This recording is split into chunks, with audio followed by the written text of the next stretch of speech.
I forgot to put the filter on the vac. It's set for wet, for sucking the water out the tanks, and now I'm vacuuming the dry. All the dust's gone through the boat, so I'm a naughty boy. I'm in a lot of trouble. Come out here and have a look and you can't see.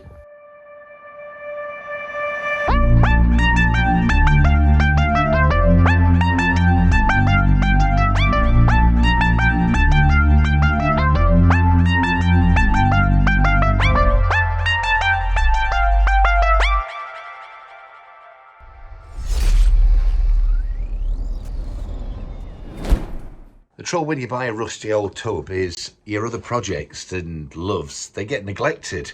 The old motorbike that I was renovating, it's been stood for a while with half a done tank. So this is the back of the van at the moment. A couple of boxes of tools, another grey tub of tools down at the front. That's kind of boxes and loose tools and things. Another tray of tools.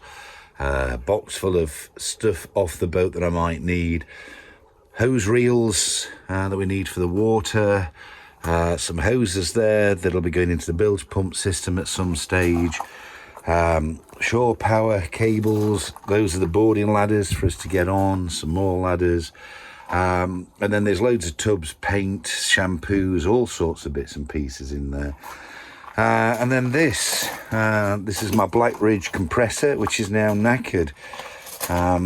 It packed in finally. Too much abuse from the needle scaler. The problem with the needle scaler is it needs a lot of air, and it meant that the pump was running constantly. And I think eventually it just gave up. Oil level's okay, but it's packed in. It is only 40 litre job. It was okay for garage bits, no good for the boat. So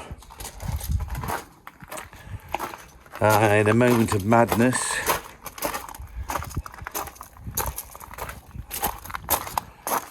I've been and bought a new one. This is 100 litre. It's in there. It weighs a ton. I'm going to get it in the back in a minute, so it's much bigger. So I'm going to make some room in the back. Right, that's in. That was hard work. What's that?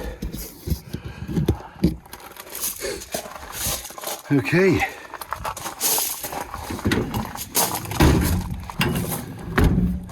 Wife's been packing. Coffee machine.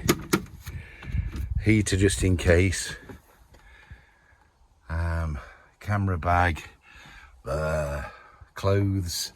Don't forget your clothes. We're on us holidays to fix a rusty old tub. Okay, we're all loaded up. We're just about to head off to South Wales, here from sunny Lincolnshire. We'll be gone for a few days. What I tend to do is I work 12-hour shifts. I do 3 shifts on, 36 hours, 2 shifts off, 3 shifts on, then 6 shifts off. So during the 6 shifts off, that's when we make his way down to South Wales. So we're just about to go now. Waiting for the old grudge.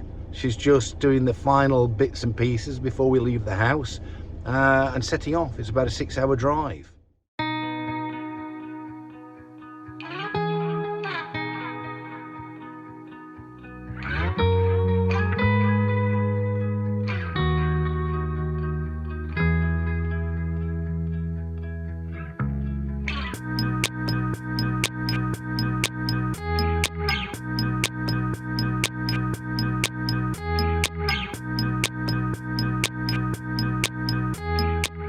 Back again.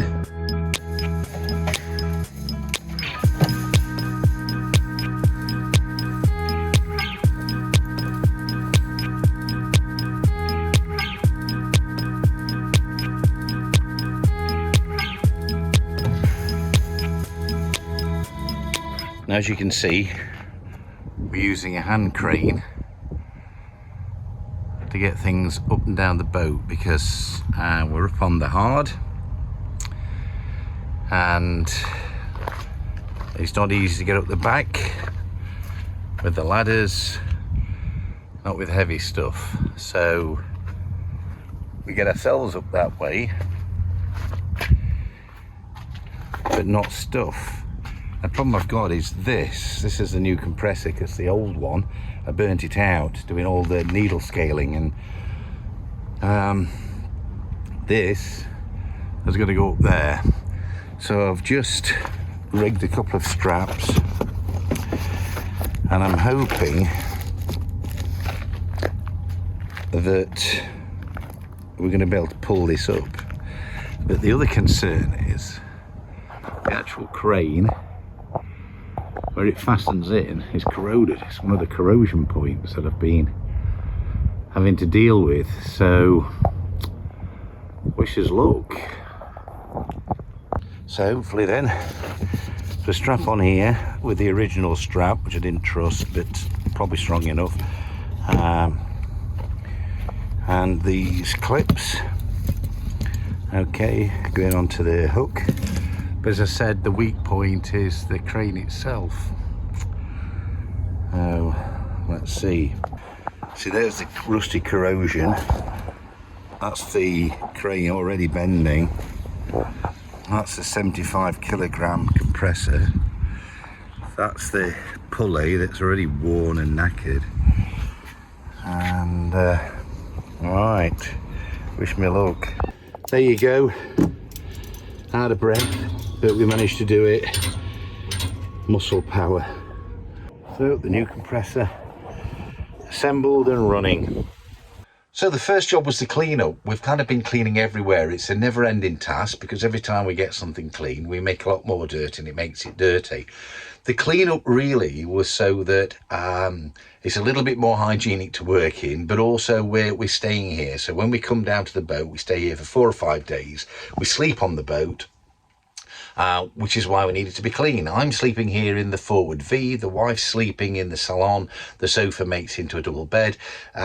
We don't sleep in the same bed because the mattresses are a bit rubbish at the moment, and we squash them a bit flat when 2 of us are in there, particularly with me, because I'm a bit of a chunky monkey. The back cabin, which is the proper double cabin, is not habitable at the moment because of all the water damage. It's manky in there, and we've got a lot of cabinetry to take out. When you've just bought yourself a rusty old bucket, the first thing you need to do is find out where all the holes are.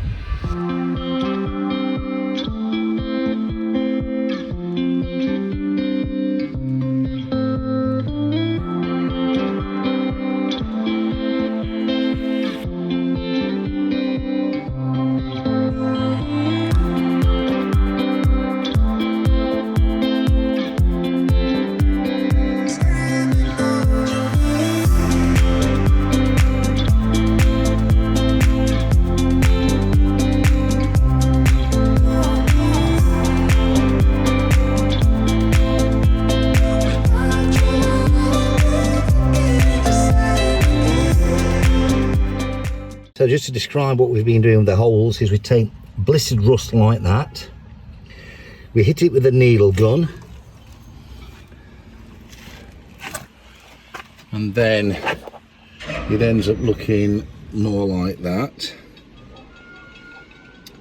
Then I've been applying rust converter, and then it looks more like that. And if there's any holes like that, we've been taping them up with butyl tape like that. And that's the way you make a rusty old holy bucket dry. So these are the holes in my bucket that I've butyl taped up with this kind of roofing butyl tape. The idea is getting the boat dry, so a little bit more needle gun work to be done, but I've been going around with a needle gun. So these are all the holes.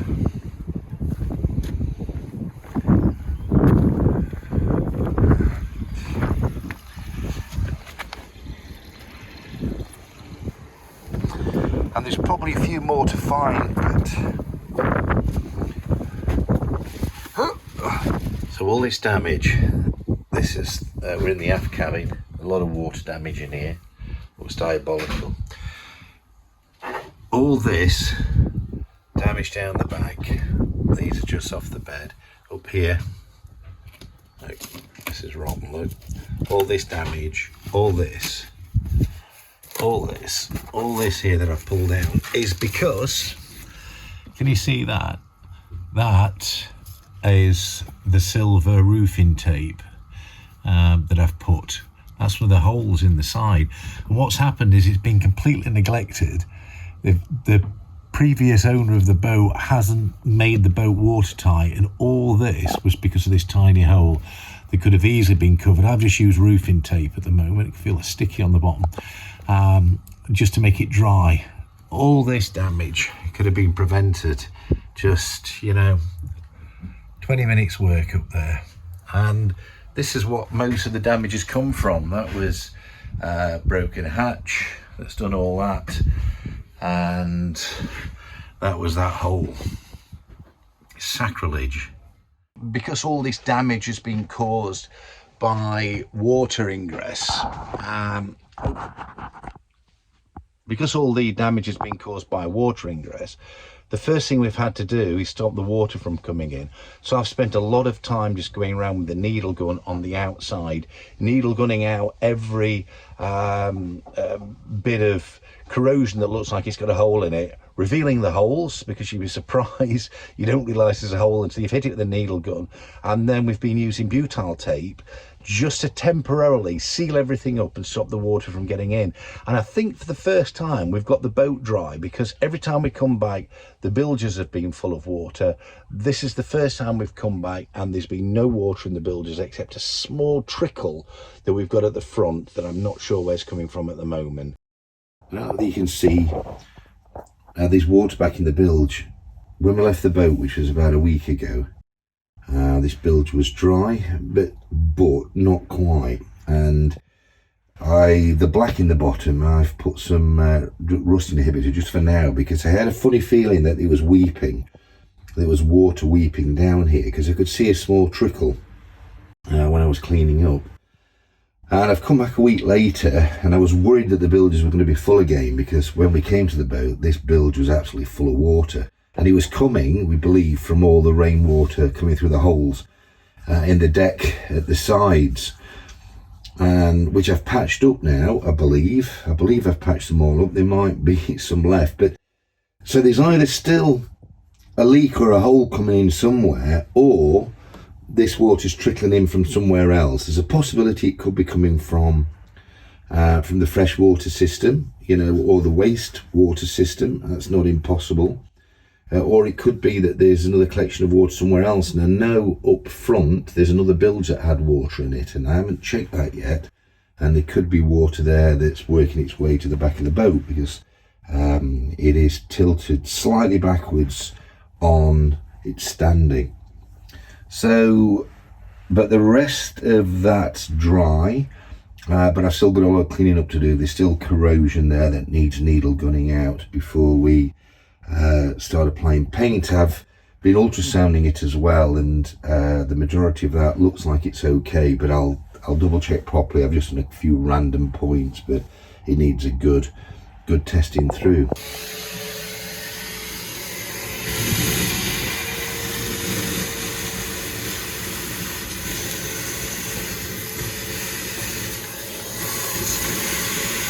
Now it's dry, we can get on with trying to get some of the repairs done in here, get to the hull, see how much of the hull we can see from inside the boat, prep it, ultrasound it, and if it's good steel, paint it. And if it's bad steel, we'll be cutting it out. Bonus, local fishermen. These are the guys, fishing boats down here. Local fisherman's just dropped off. Bucket full of whelks. Got to figure out how to cook them now.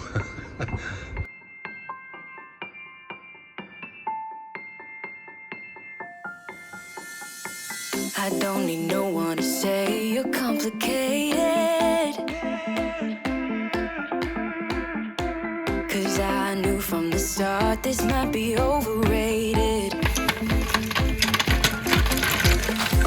It's so typical, you wanna give it one more try.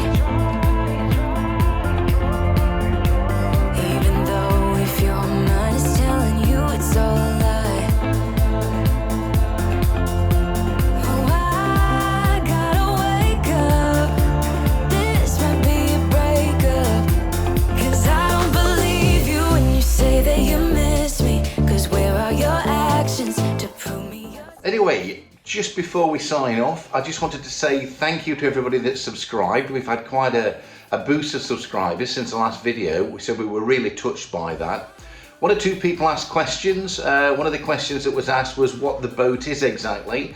Well, she's a Valk Vitesse 48, Dutch built, 48 foot steel cruiser. She's got two 380 horsepower Volvo Penta diesel engines that drive two shaft driven propellers. So that's what she is. In the meanwhile, thank you once again for everybody that's decided to follow along. Don't forget, if you like these kind of videos, hit that subscribe button, click the bell icon, that way you'll get notifications. Give us a thumbs up and leave us a comment.